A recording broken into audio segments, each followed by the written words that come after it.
દોસ્તો, આ છે વસંતબા અને તેની ઉંમર છે 80 વર્ષ.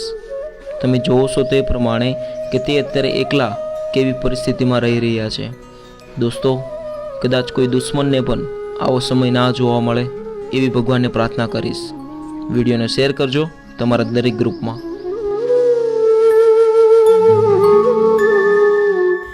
જય હિન્દ દોસ્તો, મારું નામ છે પોપટભાઈ અને દોસ્તો આજે અમે લોકો ભાવનગરની અંદર છીએ અને વિડીયોની શરૂઆત કરતાં પહેલાં એક તમારી સાથે વાત એ કરવા માગું છું કે મારા દરેક વિડીયો જે આવી રહ્યા છે તે દરેક વિડીયો અત્યારે પોપટભાઈ ફાઉન્ડેશનની અંદર હું વર્ક કરી રહ્યો છું અને મારા બીજું કોઈ પણ ગ્રુપ સાથે કોઈ પણ હું વર્ક નથી કરતો. તો તમે જે પણ કોઈ કન્ટ્રીબ્યુશન આપવા માગો છો તો નીચે દરેક ડિટેલ આપેલી છે, તો એ ડિટેલને જોઈને તમે કરી શકશો કે જેનાથી તમારું કોઈ પણ દાન તમે ડાયરેક્ટ કોઈ વ્યક્તિને આપવા માગો છો તો તમે ડાયરેક્ટ કોઈ વ્યક્તિને પણ આપી શકશો. તો આ વસ્તુની નોંધ લેજો. અને આજે એક એવી પરિસ્થિતિમાં રહેતા માડીને અમે આજ મળવા માટે આવ્યા છીએ કે જે તમે એની ખાલી વાતચીત સાંભળશો તો તમને પણ એમ થશે કે નહીં, માણસ અત્યારે કેવી પરિસ્થિતિમાં રહી રહ્યા છે. તો માડી, સંભળાય તમને મારી વાત? હા, મારી વાત તમને સંભળાય છે? હા. શું નામ છે તમારું? મારું નામ વસંતબા. વસંતબેન કેવા? આમાં હું જાડેજાની દીકરી. તમારી અટક દરબાર. દરબાર છો? હા. બરોબર. તો માડી, તમે આ પરિસ્થિતિમાં અત્યારે રહો છો, તમે અહીંયા કેટલા વર્ષથી રહ્યો છો? અહીંયા હા, 2-3 વર્ષ થઈ ગયા, 2.5 વર્ષ થયા. બરોબર. હા. તો પેલા ક્યાં રહેતા હતા તમે? પેલા ઓલી દુકાન છે ને અહીંયા પાછળ? ત્યાં બોયડી હતી. હા હા, ત્યાં રહેતા. ત્યાં રહેતા. એટલે તમારા કોઈ છોકરા તમારા પરિવારમાં કોઈ નથી માડી? આપણે છોકરાને કોઈને કઈ કહેવાનું જ નહીં. છોકરા કોઈ બાયું રાખતી નથી. એવું છે? હા. એટલે કેટલા દીકરા તમારે? દીકરા કેટલા છે તમારે? દીકરા તો છે 2. આપણે દીકરાનું કઈ આપણે ઓલું કરવાનું નથી. કઈ દીકરા ગયા કે ને ક્યાં. બરોબર. એટલે હું એની વિશે કઈ વાત પણ નથી કરવા માંગતો. હું એની વિશે કોઈ વાત પણ બીજી નથી કરવા માંગતો તમારી સાથે. પણ જે લોકો અત્યારે જોઈ રહ્યા છે, આપણને ઘણા બધા લોકો અત્યારે જોઈ રહ્યા છે, બરોબર? તો હું એક લોકોને સંદેશ આપવા માંગુ છું કે આવી પરિસ્થિતિમાં લોકો શું કામને છોડી મૂકતા હોય છે. તમે પણ ઘણી બધી ઉંમર તમારી થઈ ગઈ છે અને અત્યારે તમે આ નદીના કાંઠે તમે રહો છો, ઘણી બધી બીમારીઓ અહીંયા થતી હોય છે. અમે દાદા 2 નોખા જ રહેતા, પરણે નોખા થઈ ગયા બધા. મને કોઈ ભેગે અમને રાખ્યા નથી. એટલે દાદા પાછા થયા તો હું એકલી થઈ ગઈ. કોઈ તમારો આધાર જ નથી? નહીં. તો અહીંયા રહેવાનું, ખાવા પીવાનું ને કેવી રીતે હોય છે? ખાવા પીવાનું આપણે રાજધાની છે. હા હા, ઓળખો? હા, હરિચંદ્રભાઈ. હા, હરિચંદ્રભાઈ. મહિને આવીને રૂપિયા દઈ જાય છે. એ તમને પૈસા આપી જાય છે? હા, 1000. પેલા 1500 આપતા, હવે 1000 આપે છે.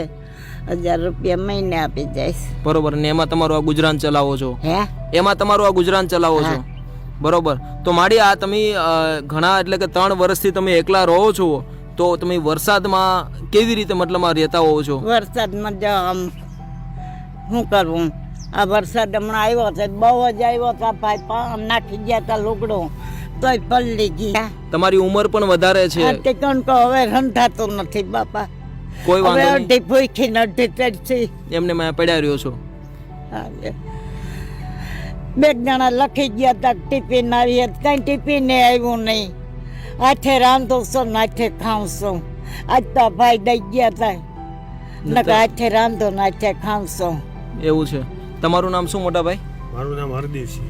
હરદેવસિંહભાઈ. અને તમે અહીંયા બાજુમાં જ રહ્યો છો? ને બાજુમાં નહીં, એટલે હું રહું છું આગળની સોસાયટીમાં. બરોબર. અને અહીંયા ડાયાબિટીસ હોવાના નાતે હું અહીંયા હાલવા માટે નીકળ્યો હતો અને માજીને જોઈ ગયા. ત્યાર પછી અવારનવાર માજીની મુલાકાત લઉં છું. બરોબર. હા. તો માડી, હું તમને છે ને એક સારી રહેવાની સુવિધા અહીંયા કરી દઉં છું ભાવનગરની અંદર. તમને ભાવનગરની અંદર સારી રહેવાની સુવિધા કરી દઉં છું. બાપા તો તમારો હાલો. બસ બસ, તમે જ મારો દીકરો છો. બસ બીજું કાંઈ નથી જોતું. હું તમને અત્યારે એ જગ્યાએ પણ લઈ જવા માગું છું. તમે મારી ગાડીમાં ચાલો, હું તમને આજે ને આજે હું તમને ત્યાં લઈ જાઉં છું. કેમ કે આ દરેક સુવિધા આપણી ગવર્મેન્ટ સરકાર જે હોય છે એ જ આપી રહી છે. બસ અમે તો માત્ર એક માધ્યમ બનવા માગીએ છીએ કે તમારું સારું થાય આવનારો સમય. બરોબર? તમે અહીંયા કેટલા દિવસ મતલબ અહીંયા તમે કદાચ કંઈક થઈ પણ તમારી સાથે પડી ઓળી હતી ને સાપરાસી મને દીધી જીગા. તે ભાઈ જીગા વેચી નાખી, એને વળી મેં દીધી ભાણે જ જમાઈ થતા. તે લ્યો તમે તાર કરો કહું. તે એની બધી જ વેચી નાખી એટલે મારે વળી પછી રખડતી થઈ ગઈ હું. ના ના કોઈ માડી કાંઈ વાંધો નહીં. જે સમય તમે પસાર કર્યો છે એવો તો કદાચ કોઈને પણ સમય પસાર કરવા ના મળે, કેમ કે હું જોઉં છું તે પ્રમાણે કે ચારે બાજુ પાણી છે અને આ પાણીમાં તમે અત્યારે તમારી ઓરડી પણ નીચે ડૂબી ગઈ છે પાણીમાં.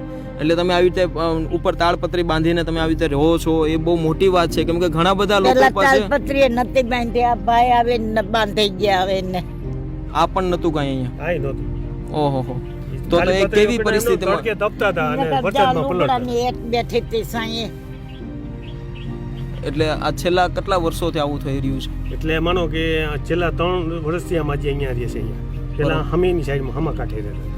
એવું છે. આ 3 વર્ષથી તો હું અહીંયા જોઉં છું. આ પરિસ્થિતિ પહેલાં તો આની માથે કાંઈ નહોતું, ખાલી આ ઓરડીને 2 ઈંટું હતી ને માથે તાલપત્રી હતી, એમાં માજી તપતા.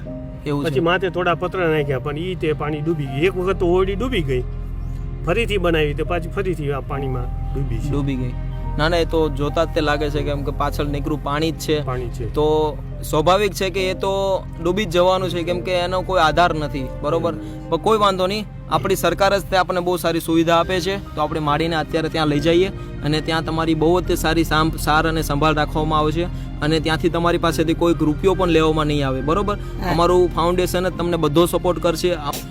દોસ્તો અત્યારે અમે લોકો ભાવનગરની અંદર છીએ અને આ ભાઈએ જે અમને પહેલાં ફોન કર્યો, અત્યારે આવી રીતે એક માડી અહીંયા રહી રહ્યા છે, તો તમે એની પરિસ્થિતિ ખાલી જોઈ શકો છો કે પાછળ દરેક જગ્યાએ પાણી ભરેલું છે અને પાણીની અંદર આ એક નાનેમથી ઓરડી છે કે જે એ પણ પાણીમાં ડૂબી ગઈ છે અને છેલ્લા 3 વર્ષથી માડી આવી રીતે આ પણ પરિસ્થિતિ કોઈ નથી. તમે વિડીયોમાં જોયું તે પ્રમાણે કે કેવી રીતે રહેતા છે એ તો આપણે કદાચ એની કલ્પના ના કરી શકીએ, પણ આપણે માણસ છીએ તો માણસની મદદ કરીએ. અને માડીએ વાત કરી તે પ્રમાણે કે એને 2 દીકરા છે અને એને કોઈ અત્યારે હાલમાં રાખી નથી રહ્યું, પણ કોઈ વાંધો નહીં. એનો જે વિચાર એને મા પ્રત્યે છે એની વિશે આપણે કોઈ વધારે વાત નથી કરતા, પણ ભગવાન એને સારા વિચારો આપે કે એને આવી રીતે કોઈ માને તરછોડીને ના મૂકી શકે. કદાચ બધી બાજુથી ભૂલ હોઈ શકે છે, એની વધારે વાત નથી કરતા, પણ હવે આપણે માંડીને જ્યાં આપણને સારી આપણી ગવર્મેન્ટ સારી સુવિધા આપી રહી છે તો ત્યાં જઈએ અને પછીની વાત આપણે આગળ વધારે કરીએ. તો વિડીયોને કન્ટિન્યુ જોવો, જો પસંદ આવે તો તમારા ગ્રુપમાં શેર કરજો.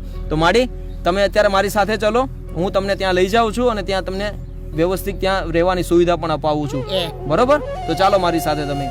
ઓકે, ચાલો ઊભા થઈ જાઓ.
તમારો દીકરો જ છું. તો બસ બાપા તમારું ભગવાન સારું કરે મારા બસ બાપ. બસ માડી આશીર્વાદ તમે આપજો. ક્યાં રહ્યો બાપા? હું મૂળ વતન મારું ભાવનગર જ છે હા, અને મારું રહેવાનું સુરત છે. સુરત. હા, હું સુરતથી આજે તમારી સેવા કરવા માટે જ આવ્યો છું કે તમને એક સારી જગ્યા આપી શકું. હા, બરોબર, અને તમને જોઈ શકો છો અહીંયા ઘણી સારી સુવિધા મળી ગઈ છે. ઉપર પંખો છે, નીચે સારું ગાદલું છે, સુવાનું છે. મારો દીકરો ને અરદેવભાઈ મારો બાપ મને બહુ રાખે છે. બસ બસ જરીકે મૂંઝાતા નહીં તમે હો ને. મારા બાપ તમારા ભગવાન સારું કરે. બસ બસ આશીર્વાદ આપજો કે આશીર્વાદ આપો. તમારી જેવા ઘણા બધા લોકો છે કે જ્યાં સુધી અમે પહોંચી શકીએ. અમને ભગવાન એટલી તાકાત આપે કે અમે જ્યાં એવા લોકો સુધી વધારે પહોંચી શકીએ. બરોબર, હા. તો બસ આવનારા સમયની અંદર હું જ્યારે પણ ભાવનગર આવીશ એટલે તમને પાછો મળવા માટે પણ આવીશ. હા હા કોને માડી? હા. બિલકુલ મૂંઝાતા નહીં. દોસ્તો અમે લોકો અત્યારે અહીંયા ભાવનગરની અંદર એક નાઇટ શેલ્ટર ચલાવવામાં આવે છે, જે આપણી મ્યુનિસિપલ કોર્પોરેશન દ્વારા જ તે અહીંયા સારી સુવિધા આપવામાં આવે છે અને આપણી સરકાર દ્વારા એટલી સરસ સુવિધા આપવામાં આવે છે. તો તમારી આસપાસ પણ આવા કોઈ વ્યક્તિ જોવા મળે તો આવી સુવિધાઓનો લાભ ઉઠાવો કે જેથી આવા લોકોને એક સારું ઘર મળે અને આવા લોકો ત્યાં સારી રીતે ત્યાં રહી શકે. તો બસ આ વિડીયો તમે કોઈ પણ આ માધ્યમથી જોવો છો તો તેને શેર કરો તમારા ગ્રુપમાં. અને બીજી વાત કે માડીએ વાત કરી તે પ્રમાણે કે એના દીકરાઓ જે પણ પહેલાં નથી સાચવતા એના વહુના લીધે, પણ એ પારિવારિક આવું દરેક જગ્યાએ થતું હોય છે. તો આવું નહીં કરો યાર. એ આપણા મા બાપ છે, આપણે જો એની સેવા નહીં કરીએ તો આપણે પણ એક દિવસ કોકના મા બાપ બનીશું ને આપણી પણ આવી ઉંમર એક દિવસ આવશે. તો આપણે જો આવી ઉંમરના આવો સમય ના જોવા માગતા હોય તો એનું ભગવાનનો બીક રાખો તમે, કે જો ભગવાનનો ડર હશે તો આપણે આવું ક્યારે પગલું નહીં ભરી શકીએ. હવે તમે અહીંયા શાંતિથી રહ્યો, બરોબર? બીજું કાંઈ નહીં. અને તમારા વાપરવા માટે આવ્યો આ 1000 રૂપિયા તમને આપતો જ કાંઈ આવશે. નથી તમારા વાલા. આ 1000 રૂપિયા રાખો તમારા. નહીં ભાઈ નહીં નહીં બાપા, તમે એટલી મને સગવડતા ઘણી દીધી. આ રાખો માડી, તમારે કામ લાગશે. હું આવતો જતો રહીશ એટલે હું તમને આપતો રહીશ. ના નહીં પાડો. આ રાખો. ભગવાન તમે કેટલુંક દેહો મને બાપા. કોઈ વાંધો નહીં, બસ અમને ભગવાને મોકલ્યા છે અને અમે અમારું માનવ ધર્મ નિભાવીએ. આ દરેક વસ્તુ જે લોકો અત્યારે જોઈ રહ્યા છે એના સપોર્ટથી હું તમને મદદ કરું છું. હોને આને સારી જગ્યાએ ઉપયોગ કરજો. જે પણ કંઈ નાનું મોટી વસ્તુ લાવી હોય તો હું તમને દર મહિને આવી રીતે પહોંચાડતો રહીશ.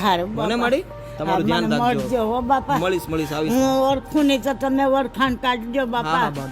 હું અહીંથી હવે ક્યાંય નહીં જાઉં. બસ તો નીચે અમારી દરેક ડિટેલ આપેલી છે પોપટભાઈ ફાઉન્ડેશનની, તો સપોર્ટ કરો. અને તમારું નાનું અમથું કન્ટ્રીબ્યુશન પણ અમને ઘણી મોટી સહાયતા આપી જશે. અને આ વિડીયોને તમારા દરેક ગ્રુપમાં શેર કરજો. તો માડી, હવે હું રજા લઉં છું અને આશીર્વાદ આપજો કે તમારે જો દરેક લોકો સુધી પહોંચી શકો. તમને રાજા ને રાખે માં.